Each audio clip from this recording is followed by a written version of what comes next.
मन हाली किरसानी करनी, शर्म पानी तन खेत, नाम बीज संतोख सुहागा, रख गरीबी वेस, बाबा माया साथ न होवे, इन माया जग मोहिया, विरला पूजा कोय। वाहिगुरू जी का खालसा, वाहिगुरू जी की फतेह। न्यूयॉर्क के फ्रीजिंग टैंपरेचर दे विच ते वरदे मींह दे विच इंडियन मिशन तो यूनाइटेड नेशनस तक मार्च करके किसानां दे हक विच आवाज़ बुलंद करन पहुंचे खालसा जी। इस गल का ध्यान रहे, सिख धर्म के बानी गुरु नानक पातशाह ने हल दे मुन्ने ते हथ रख के 18 वरे उस धरती के उत्ते करतारपुर साहब की हद के अंदर हल वाया, खेतीबाड़ी की है और उसका ही नतीजा है कि पंजाब दियां लोक बोलियां दे विच जदों असीं ये लफ्ज़ कहते हैं उत्तम खेती, मध्यम व्यापार, नखिद चाकरी, भीख दुआर, पर अफसोस इस गल का है कि जिन्होंने 77 वरे पहला सिख कौम दियां कुर्बानियां की बदौलत राज भाग मिलिया, जिन्हों के कोल पोलिटिकल पावर आई, उन्होंने पहले दिन तो ही ये मिथ लिया सी कि सिख कौम जिसनों उन्होंने जराइम पेशा ऐलानिया, उन्होंने फैसला कर लिया सी कि सिख कौम नूं lock stock and barrel destroy करने। तुसी सारे एक्टिविस्ट हो, अड अड थावां तो ईस्ट कोस्ट तो पहुँचे हो, तुसी चंगी तरह समझते हो कि 37 वरे 1947 तो 1984 तक एक तो बाद एक तरीके दे नाल साडे रिसोर्सिस लुटे गए।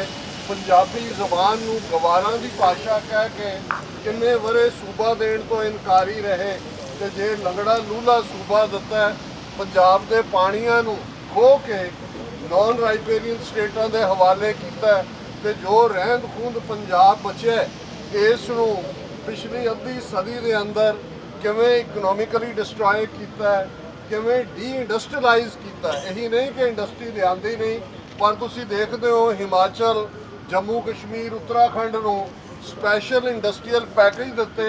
नतीजे के तौर पर जिहड़ी एग्जिस्टिंग इंडस्ट्री गोबिंदगढ़ सी, बटाले दे विच सी, फगवाड़े दे विच सी, वो हिमाचल के बधी, परमाणु और दूसरिया थावां ते चली गई और फिर उन्हां दी नज़र पंजाब की उस किरसानी वल गई। इस गल का ध्यान रहे, पंजाब दे विच 80% तो ज़्यादा किसान 5 एकड़ तो भी घट जमीन के मालक ने, लेकिन इसके बावजूद अडानिया के हवाले जमीन करने के लिए जिवें 3 खेती कानून लिआंदे गए।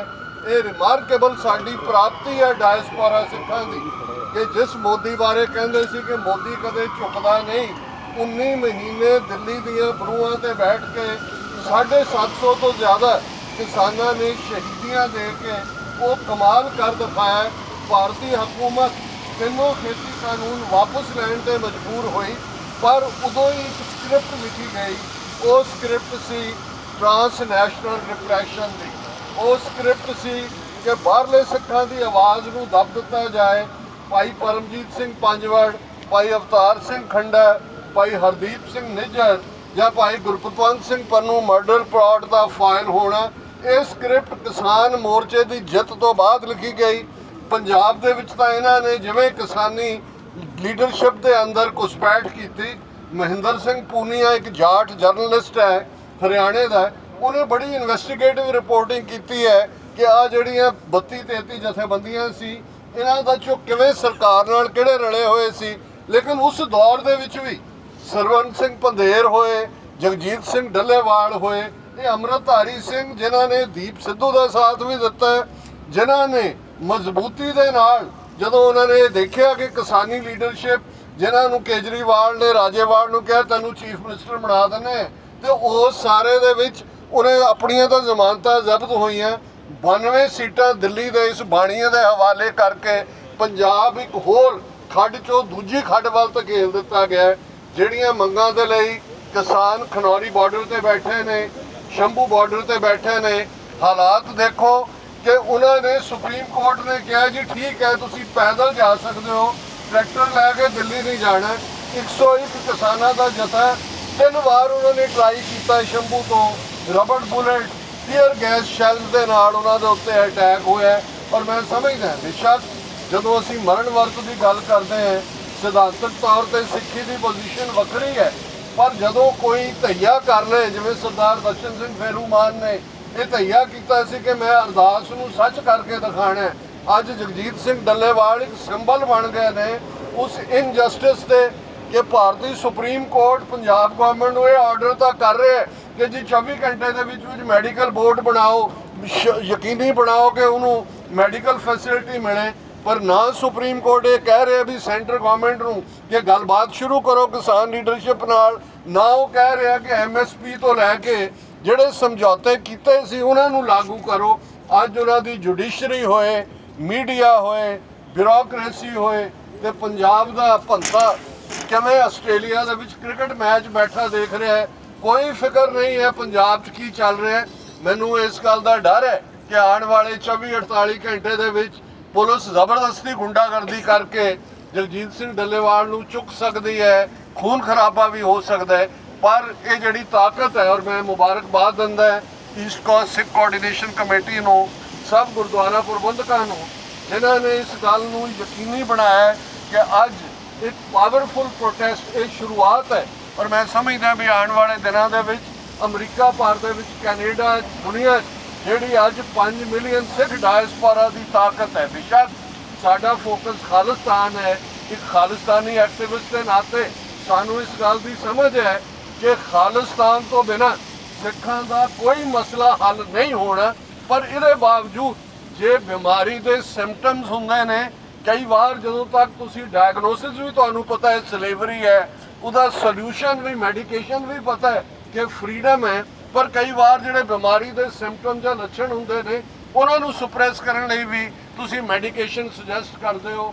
ਕਿਸਾਨੀ ਹੱਲ ਜਦੋਂ ਅਸੀਂ ਖਾਲਿਸਤਾਨ ਕਹਿੰਦੇ ਆ, ਅੱਜ ਸਾਡੇ ਭਰਾ ਜਿਹੜੇ ਖਨੌਰੀ ਬਾਰਡਰ ਤੇ ਸ਼ੰਭੂ ਬਾਰਡਰ ਤੇ ਬੈਠੇ ਨੇ ਉਹਨਾਂ ਨੂੰ ਹੌਸਲਾ ਮਿਲੇਗਾ ਕਿ ਦੁਨੀਆ ਭਰ ਦੇ ਵਿੱਚ ਖਾਲਸਾ ਪੰਥ ਉਹਨਾਂ ਦੇ ਨਾਲ ਖੜੇ। ਔਰ ਇਹੀ ਅਸੀਂ ਮੈਸੇਜ ਅੱਜ ਇੱਥੋਂ ਦੇ ਰਹੇ ਹਾਂ ਕਿ ਰਾਜ ਦੀਆਂ ਬਰਕਤਾਂ ਹੁੰਦੀਆਂ ਨੇ। 1710 ਦੇ ਵਿੱਚ ਜਦੋਂ ਖਾਲਸਾ ਰਾਜ ਦਾ ਝੰਡਾ ਜਿੱਥੇ ਅੱਜ ਫਤਿਹਗੜ੍ਹ ਸਾਹਿਬ ਦਾ ਮੁਕਾਮ ਹੈ ਬਾਬਾ ਬੰਦਾ ਸਿੰਘ ਬਹਾਦਰ ਨੇ ਕੱਢਿਆ ਸੀ, ਤੇ ਪਹਿਲੀ ਪ੍ਰੋਕਲਾਮੇਸ਼ਨ, ਪਹਿਲਾ ਆਰਡਰ ਖਾਲਸਾ ਰਾਜ ਦੀ ਸਟੈਂਪ ਦੇ ਥੱਲੇ ਸੀ, ਜ਼ਮੀਨ ਵਾਹੁਣ ਵਾਲਾ ਜ਼ਮੀਨ ਦਾ ਮਾਲਕ ਹੈ, tiller of the land is the owner of the land. ਔਰ ਰਾਤੋਂ ਰਾਤ ਸਿੱਖ ਜਿਨ੍ਹਾਂ ਨੂੰ ਜੱਟ ਕਹਿ ਕੇ ਮੁਜ਼ਾਹਰੇ ਕਿਹਾ ਜਾਂਦਾ ਸੀ ਉਹ ਜ਼ਿਮੀਂਦਾਰ ਬਣ ਗਏ ਸੀ। ਇਸ ਲਈ ਅਸੀਂ ਟਰਮ ਜੱਟ ਜ਼ਿਮੀਂਦਾਰ ਇਸਤੇਮਾਲ ਕਰਦੇ ਹਾਂ। ਇਹ ਰਾਜ ਭਾਗ ਦਾ ਕਮਾਲ ਸੀ। ਅੱਜ ਉਹ ਵਾਪਸ ਸਾਡੀਆਂ ਜ਼ਮੀਨਾਂ ਖੋਹਣ ਦੇ ਲਈ ਨੇ, ਕਿਸਾਨਾਂ ਨੂੰ ਰੋਲਣ ਦੇ ਲਈ ਨੇ, ਸਿੱਖੀ ਨੂੰ ਬਦਨਾਮ ਕਰਨ ਦੇ ਲਈ ਕਿਵੇਂ ਦੁਨੀਆ ਭਰ ਦੇ ਵਿੱਚ ਇਹਨਾਂ ਦਾ PR ਵਰਕ ਕਰ ਰਿਹਾ ਹੈ। ਆਓ ਸਿਰ ਜੋੜ ਕੇ ਬੈਠੀਏ, ਇਸ ਗੱਲ ਵੱਲ ਧਿਆਨ ਦਿੰਦੇ ਆ ਜਿਹੜੀ ਗੱਲ ਸਰਦਾਰ ਜੱਸਾ ਸਿੰਘ ਆਹਲੂਵਾਲੀਆ ਨੇ ਵੱਡੇ ਘੱਲੂਘਾਰੇ ਦੇ ਮੁਕਾਮ ਤੇ ਕਹੀ ਸੀ ਕਿ ਮਿਸਲ ਵੰਡ ਅਬ ਕਬਹੂ ਨਾ ਪਾਓ, ਰਲ ਮਿਲ ਕੇ ਇਹ ਪੰਥ ਬਚਾਓ। ਅੱਜ ਖਾਲਿਸਤਾਨ ਦੇ ਲਈ ਸਾਡਾ ਫੋਕਸ ਹੈ ਅਲਟੀਮੇਟ 5 ਬੁਲੰਦ ਨਾਅਰੇ ਅਕਾਲ ਤਖਤ ਵੱਲ ਧਿਆਨ ਧਰ ਕੇ, ਜਿਸ ਅਕਾਲ ਤਖਤ ਤੋਂ 29 ਅਪ੍ਰੈਲ 1986 ਨੂੰ ਖਾਲਿਸਤਾਨ ਦਾ ਐਲਾਨਨਾਮਾ ਹੋਇਆ ਸੀ।